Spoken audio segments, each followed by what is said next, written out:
So I've got a question that I'm pulling from both you, Doug, and Diane, and the remarks you just made. Doug, you highlighted the need for base broadening. You mentioned there may be a need for higher tax rates in some tax brackets. Diane, Yep. you mentioned there's a larger appetite for raising revenues as a percentage of the economy because we're going to need revenue. So what's the acceptable trade-off? How do you strike the balance between economic growth and higher taxes? Where's that line, if there is one? It's at 60 votes in the Senate. Actually, that's a great answer, because my next question was, how do you do this politically? Yeah.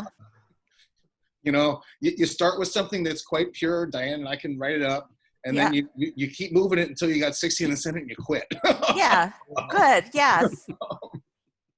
That's a plan. Okay, that's good. That's a. I'm glad we got that one covered. That's an easy one. Get that one out of the way. Probably a little more of a difficult question then, since you freely sidestepped the balancing act question. We've talked about how the economy is going to change coming out of this pandemic, how the workforce is going to change. What does a 21st century tax code look like? Maybe a latter portion of the 21st century, when you've got more gig workers, you've got more people working from home, you've got complete transformation of entire industries. How do you sustain tax revenue in that environment? How do you properly tax workers and corporations? What's this look like coming out of a pandemic like this? Well, I mean, I don't think we're going to move away from our fundamentally income-based tax system. I don't think we're going to scrap income taxation and go completely to a broad-based consumption tax, as much as economists on both sides of the aisle might appreciate that kind of approach. It is true that we tend to, penalize work more than we'd like to. We'd like to encourage work, and we'd like to,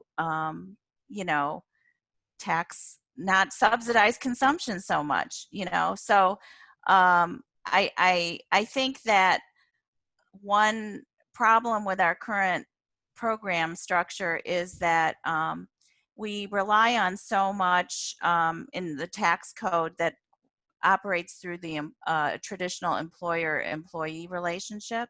So, we worried about this before the pandemic. I don't know how the economy is going to change in terms of gig work versus traditional employment after the pandemic. I have no idea right now, but, it was the case that the economy was already changing in ways that the tax system in a lot of ways wasn't keeping up with, because it was started in a different world, and now employment can mean so many different things that are not necessarily things that appear on a W-2 form. So I think that going forward, we're going to have to start thinking, as we add new revenue sources, as we reform the tax system, ideally we are mindful of the changes that have already happened in the economy, and try to, kind of go with the flow in terms of the tax system adapting more readily to the new economy.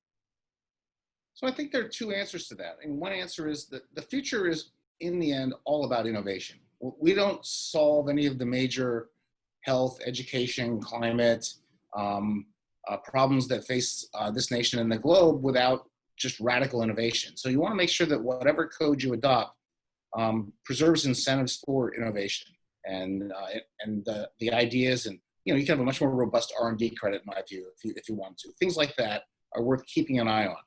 The second question is, how do you collect those taxes? And do you want to rely, as Diane has pointed out, on this traditional employer-employee relationship as the collection mechanism, so that your employer is saying, okay, payroll taxes, in they go, income taxes, in they go, and they're doing all that work?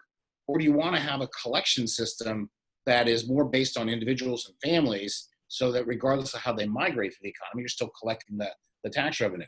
I would just freely say I have no idea on that collection issue, but it's a real concern, and we're going to have to get a collection system and an agency that's operating it that's more 21st century than the IRS we have at the moment.